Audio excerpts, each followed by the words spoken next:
Pamela was left carrying the strange, painful guilt of a child's magical thinking, as if her wish had somehow mattered. Then, things got even darker. At 12 years old, she was raped by a friend's older brother after being sent to his house for what was supposed to be an innocent backgammon lesson. Instead, he flipped the whole moment into violence. Pamela was too young, too shocked, and too overwhelmed to understand how to fight back. She froze and survived it in silence. That was not the end of it either. Later, in high school, a boyfriend she trusted arranged for 6 of his friends to assault her. The cruelty of it was almost impossible to process. What made it even worse was the way they treated it like a joke, as if her terror and pain meant nothing. Afterward, she was thrown from a moving car and left bruised on the road. Those assaults left deep scars. Home did not offer much peace either. By the time Pamela was 17, she had spent years watching her father's drinking turn the house into a place of tension, fear, and sudden violence. One night, it reached a breaking point. Barry, drunk and enraged, grabbed Carol and slammed her head against a hot stove burner. Pamela finally snapped. She threw herself into the moment and punched him in the face with everything she had. Blood came out, and for a second, the violence stopped. She stood there shaking, but firm, defending her mother in a house that had long felt unstable. It was a turning point, but not a solution. The damage in the home ran too deep, so Pamela left. She rented a small apartment in Comox and supported herself with waitress work. Not because she had some grand plan, but because survival came first. Later, she moved to Vancouver and pieced together a life through ordinary jobs. She worked at a tanning salon. She taught aerobics. She earned what she could and kept going. Long before Hollywood ever saw her as a fantasy, she was just a young woman trying to get out of chaos and build something on her own. Then, in 1989, everything changed in the kind of way that sounds made up until you realize it really happened. Pamela was 21 and went to a BC Lions football game at BC Place in Vancouver wearing a tight Labatt's blue t-shirt. It was not some calculated move. She was just another fan in the crowd. During a break in the game, a cameraman found her, put her on the giant screen, and suddenly the whole stadium reacted. More than 30,000 people started cheering,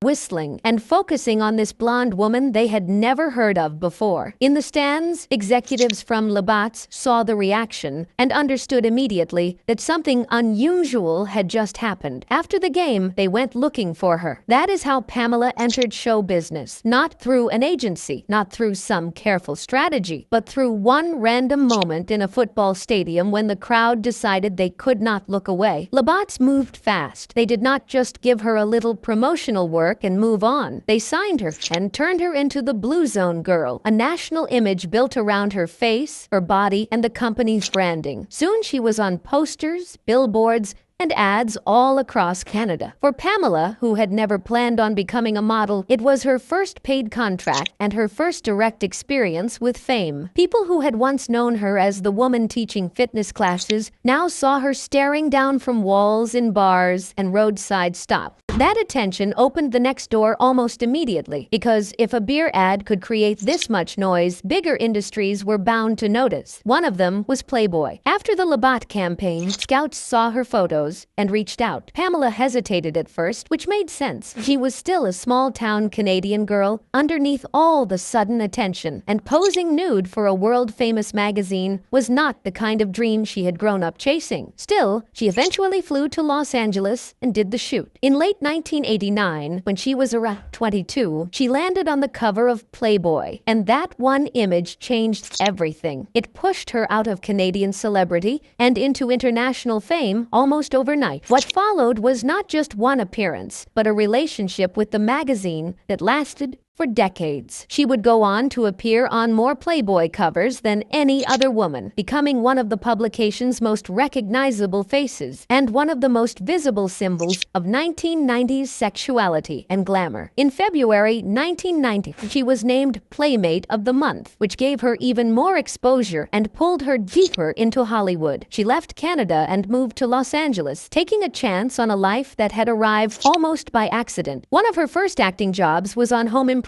where she played Lisa, the tool-time girl. On paper, the part looked small. She mainly walked on screen, smiled, and handed tools to the hosts. Yet Pamela had a way of making even limited screen time memorable. The role gave her a foothold in television, and because she made an impression, people in the industry started paying attention. When Baywatch came looking for someone who could instantly grab the audience just by appearing on screen, Pamela was already in the conversation. That is where she became something much bigger than a model or a supporting TV personality. In 1992, she joined Baywatch as CJ Parker, and that role turned her into a worldwide phenomenon. She stayed for 5 seasons, from 1992 to 1997, and appeared in 77 episodes. The character was written with surprising depth for a show many people only remember for its surface image. CJ was playful and glamorous, but she was also emotional, impulsive, animal-loving, and tied to a messy family background of her own. Through her storylines, she dealt with heartbreak, conflict, rescues, romance, and all the melodrama that made Baywatch so addictive. Pamela's presence gave the role a kind of warmth and magnetism that audiences everywhere responded to. Of course, the image that became most tied to that success was the red swimsuit. Once Baywatch took off, Pamela running across the beach in that high-cut red one-piece became one of the most recognizable visuals of the entire decade. The suit was fitted in a way that exaggerated the style the show was selling, and because the series reached so many people across the world, the image became more than wardrobe. It became a symbol. It was copied, joked about, parodied, imitated, and discussed as part of 1990s culture. The swimsuit turned into a shorthand for sex appeal, celebrity, and television fantasy all at once. But it also carried the weight of impossible standards because it helped shape the way the world looked at women's bodies during that era. Pamela wore it, but the culture built a whole mythology around it. At the same time, she was doing something almost no one else managed on that scale. She was starring on one of the most watched shows in the world while continuing her long relationship with Playboy. That gave her a strange kind of dual presence. On television, she was the lifeguard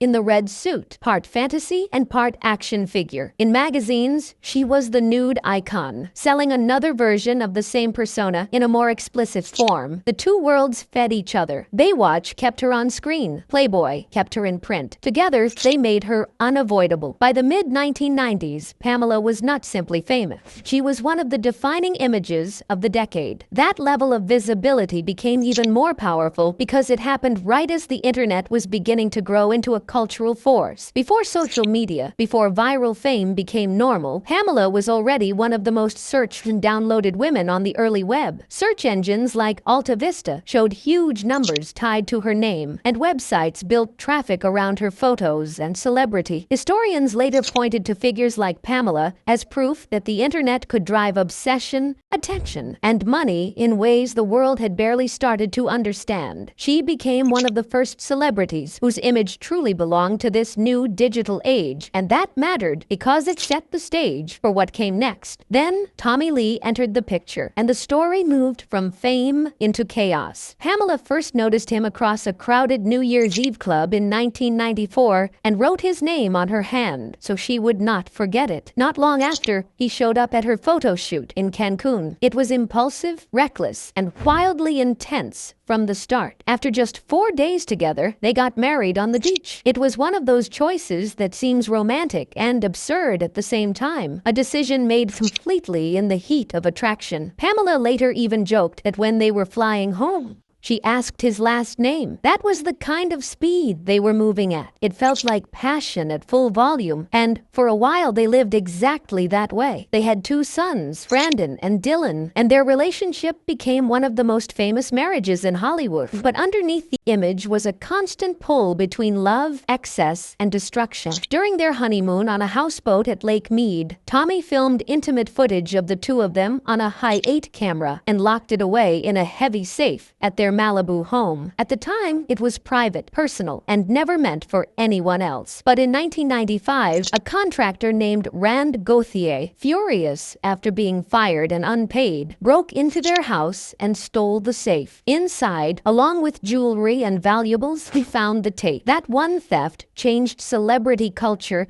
and internet culture forever. Gauthier and the people around him realized immediately what they had. The tape was duplicated, sold on VHS, passed around through shady channels, and then pushed onto the early internet, where it spread in ways that the legal system could barely understand, much less control. Pamela and Tommy sued, tried to stop distribution, and fought for their privacy, but the damage was already done. Judges treated the case through the warped logic of celebrity, as though Pamela's public image somehow canceled out her right to a private life. The tape spread anyway. It became one of the first huge internet scandals, one of the earliest examples of intimate material being weaponized at scale, and a blueprint for the kind of online exploitation that would become far too common later. Pamela never wanted to profit from it. She saw it as trauma, but the world turned it into spectacle. And while that public scandal kept growing, her private life was falling apart too. In February 1998, after years of volatility, Tommy assaulted her while she was holding their infant son Dylan, and with Brandon nearby. Pamela called 911. Tommy was arrested, later pleaded no contest, and served jail time for spousal battery. Pamela filed for divorce. It was the moment when the fairy tale finally collapsed in full view of the public. Yet even later, she would speak about him as the one time she felt truly in love, which only showed how tangled and painful the relationship had been. Love, fear, chaos, longing, memory, and violence were all knotted together in a way that was hard even for her to separate. Somewhere in the middle of all this, Pamela tried to move from TV icon to movie star with barbed wire in 1996. On paper, it looked like the project that could take her into a new category. She played Barb Kopetsky, a tough bounty hunter and nightclub owner in a dystopian future America. The movie had a real budget, action sequences, sets, stunts, and a whole campaign behind it. Pamela threw herself into it. She wore painful costumes, worked through physically demanding scenes, and believed she could carry the role. She even took the part against advice from people around her because she felt she could make it work. Pamela Anderson's love life never moved in straight lines, and that was part of what made it so hard to look away. Even when things seemed romantic on the surface, there was usually chaos building underneath. One of the clearest examples came in 2006, when she and Kid Rock turned one wedding into 3 in the space of a single month. First came the ceremony on a yacht near Saint-Tropez, with the French Riviera glowing behind them and friends drinking on deck. It looked glamorous enough to belong in a movie, but there was one problem. It was not legally binding. So not long after that, they headed to a Beverly Hills courthouse and made it official under fluorescent lights, surrounded not by ocean views, but by paperwork and routine. For most people, that would have been the end of it. For Pamela and Kid Rock, it was only the middle. They staged a third ceremony at Nashville's Tootsie's Orchid Lounge, where he sang some kind of wonderful to her on stage and turned the whole thing into a public spectacle. It looked wild and romantic from the outside, but the shine did not last. By November 2006, only a few months after the yacht ceremony, they were already filing for divorce, and the whole triple wedding saga ended almost as quickly as it had begun. If that relationship felt unstable, what came next moved even faster. In 2007, Pamela's first marriage to Rick Salomon seemed to appear out of nowhere and then vanish just as quickly. She announced the engagement on the Ellen DeGeneres show in October, almost casually, as if it were just another surprising turn in a life full of them. Rick was already known for gambling and for scandal, so the match drew attention immediately. Then they got married at the Mirage in Las Vegas during a 90-minute break in the magic show Pamela was performing in, which made the whole thing feel less like the start of a marriage and more like something squeezed between acts. That speed turned out to be a warning sign. Just 10 weeks later, it was over. Instead of filing for a normal divorce, Pamela asked for an annulment and said the marriage had been based on fraud. She did not explain what that fraud was, which only made the story more intense and more mysterious. On paper, the marriage was erased, as if those weeks in Vegas had never happened, but in public memory it remained one more strange and unforgettable turn in her life. And yet, somehow, that story was not finished. vanished. Years later, Pamela returned to Rick Salomon and tried again, which made the second marriage feel even more dramatic before it had really begun. In January 2014, they quietly remarried and gave their turbulent history another chance. This time, the story became darker and far more painful. During the marriage, Pamela suffered a miscarriage, and later she spoke about that loss with real pain. It changed how she saw herself and how she understood her relationships. As the marriage broke down, the legal fight turned vicious. Court documents included ugly accusations from both sides, with claims about bad sex, physical abuse, and even language so extreme it barely sounded real. It read more like a twisted script than a divorce filing. By early 2015, Rick was filing for annulment in Nevada, while Pamela filed for divorce in California. And the fight was no longer only about the end of a marriage, it was also about control of the story. In the end, they settled the case. He reportedly paid her $1 million,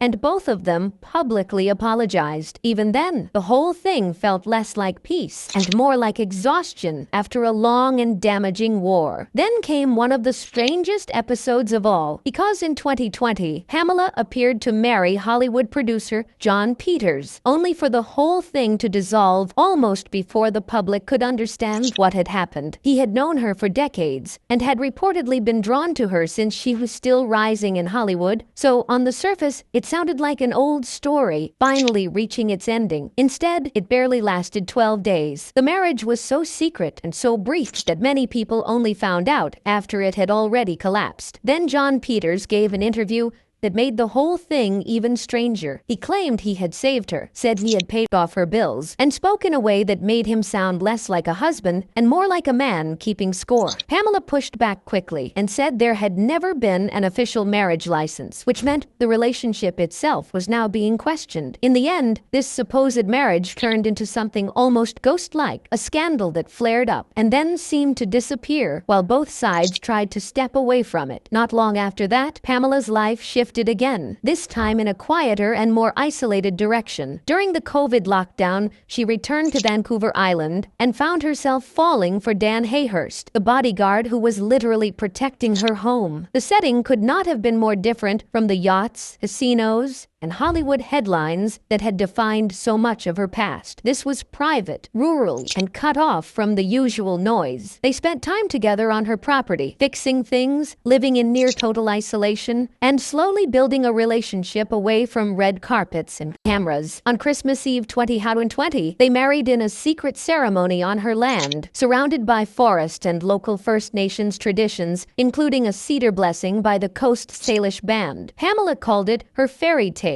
and said she was exactly where she needed to be. For a moment, it really seemed like she had found peace. But once lockdown life faded and normal life returned, the relationship did not survive. By early 2022, they had separated, with reports saying she had fallen out of love and realized he was not the man she thought he was during that strange and isolated period. Even in retreat, even in silence, the pattern of intense beginnings and painful endings followed her. Still, romance was only one part of Pamela Anderson's story, and in some ways, it was never the deepest.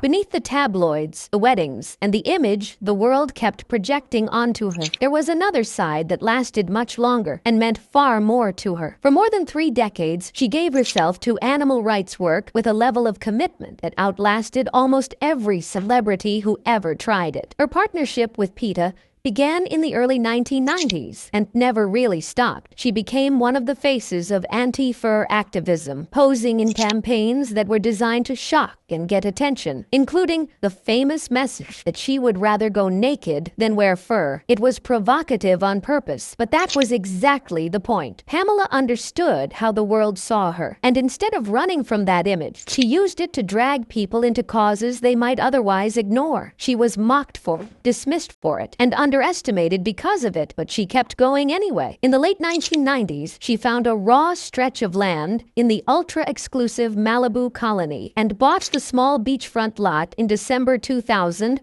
for $1.8 million.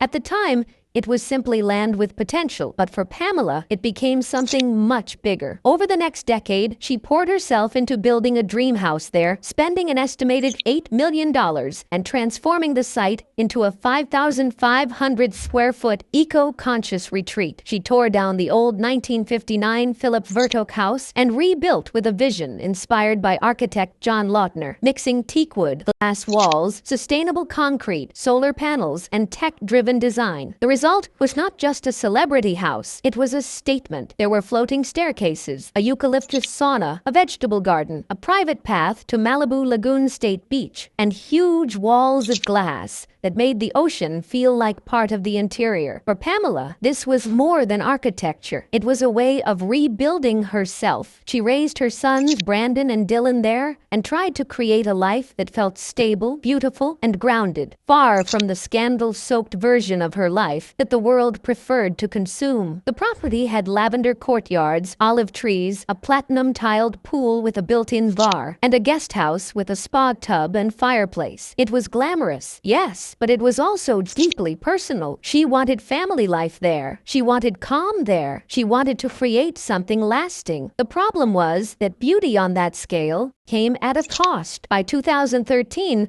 the house that had once symbolized peace began to look like a financial burden. Pamela listed it for $7.75 million, and the sale attempt was widely framed as a sign that she was in trouble. Her fortune had reportedly dropped sharply from earlier highs. She was dealing with tax issues, and the eco-mansion had become expensive to maintain. The pool, the sauna, and the advanced systems all demanded constant repair, and the Malibu salt air damaged everything faster than expected. The dream home had become, in some reports, a money pit. She had rented it out for $40,000 a month at times, which helped, but the upkeep was relentless. Even as real estate agents tried to sell the beauty of the house, the label of financial strain hung over the listing. Buyers hesitated. She pulled it from the market. At the time, that failed sale looked like another setback. Later, it would look more like a narrow escape. Years passed, and by 2021, the property re-entered the market under very different emotional circumstances. Pamela had just come through the strange John Peters episode, had retreated to Canada during the pandemic, and was beginning to imagine a life far away from Malibu. In March 2021, she listed the house for $14.9 million,